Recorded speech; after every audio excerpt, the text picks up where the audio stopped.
Hello guys, എല്ലാവർക്കും ചെമ്പനീർ പൂവ് പുത്തൻ പ്രൊമോ വിശേഷങ്ങളിലേക്ക് സ്വാഗതം. അപ്പം ഇന്നത്തെ ഒരു പ്രൊമോയിൽ നമ്മുടെ രേവതിയെ കാണാം. പൂക്കടയിൽ നമ്മുടെ രേവതിയുടെ അമ്മയും അനിയത്തിയും അനിയനും കൂടി വരും കേട്ടോ. അപ്പം നമ്മുടെ രേവതി അനിയനെ കാണുമ്പോൾ തന്നെ പറയുന്നുണ്ട്, സച്ചിയേട്ടൻ്റെ വഴിക്ക് കുറുകെങ്ങാനും നിന്റെ ഇനി ആന്റണി സാർ നിന്നാലേ അവന്റെ ചെകുരടിച്ച് ഞാൻ പൊട്ടിക്കും എന്നൊക്കെ പറഞ്ഞ് നമ്മുടെ രേവതി ഭീഷണിപ്പെടുത്തുന്നുണ്ട്. അതോടൊപ്പം തന്നെ നമ്മുടെ ശ്രീകാന്തിന്റെ ചടങ്ങിനെ പറ്റിയും സൂചിപ്പിക്കുന്നുണ്ട്. നിങ്ങളെയൊക്കെ വിളിക്കാൻ അച്ഛൻ പറഞ്ഞതാണ്, പക്ഷേ ഞാനാണ് വേണ്ടെന്ന് പറഞ്ഞത് അമ്മേ, എന്തൊക്കെയോ അവിടെ പ്രശ്നങ്ങൾ ഉണ്ടാകും എന്നെനിക്ക് നല്ലൊരു പേടിയുണ്ടെന്നൊക്കെ നമ്മുടെ രേവതി പറയുന്നുണ്ട് കേട്ടോ. അപ്പുറത്താണെങ്കിൽ നമ്മുടെ കല്യാണി നമ്മുടെ ശ്രുതിയുടെ അടുക്കലേക്ക്, ശ്രുതിയുടെ ശരിക്കും അമ്മ വരുന്നുണ്ട് കേട്ടോ ശ്രുതിയെ കാണാൻ വേണ്ടി ആ ബ്യൂട്ടി പാർലറിലേക്ക്. ആ ഒരു സെയിം സമയത്ത് തന്നെ നമ്മുടെ ചന്ദ്രമതിയും അവിടെ എത്തിപ്പെടുന്നുണ്ടേ.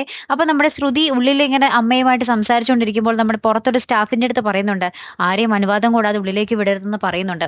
അപ്പൊ തന്നെ ആ സെയിം സമയത്താണ് നമ്മുടെ ചന്ദ്രമതിയും വരുന്നത്. അപ്പൊ ചന്ദ്രമതിയോട് സ്റ്റാഫ് പറയും, പുറത്ത് വെയിറ്റ് ചെയ്യണം, മാഡം ഇപ്പൊ ഒരു കസ്റ്റമറായിട്ട് സംസാരിച്ചുകൊണ്ടിരിക്കുകയാണെന്നൊക്കെ പറയുന്നുണ്ട് കേട്ടോ. അപ്പൊ ചന്ദ്രമതി കുറെ നേരം വെയിറ്റ് ചെയ്തിട്ട് നമ്മുടെ ശ്രുതി പുറത്തേക്ക് വരുന്നില്ല. അപ്പൊ തന്നെ നമ്മുടെ ചന്ദ്രമതി സൈ കെട്ടിട്ട്, ഞാൻ ഇനി ഉള്ളിലേക്ക് പോകുക, അവളെ കാണാൻ ആരാ വന്നേക്കണെന്ന് ഞാനൊന്ന് നോക്കട്ടെ എന്നൊക്കെ പറഞ്ഞ് ഉള്ളിലേക്ക് ചെല്ലുന്ന ഒരു നിമിഷങ്ങൾ തന്നെയാട്ടോ. എന്നിട്ട് നമ്മുടെ ചന്ദ്രമതി ഞെട്ടി നിൽക്കുന്നുണ്ട്.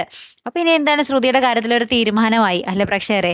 എന്തായാലും കാത്തിരുന്ന് തന്നെ കാണാം. അടുത്തൊരു വീഡിയോയുമായി വരുന്നത് വരയ്ക്കും ഗുഡ് ബൈ.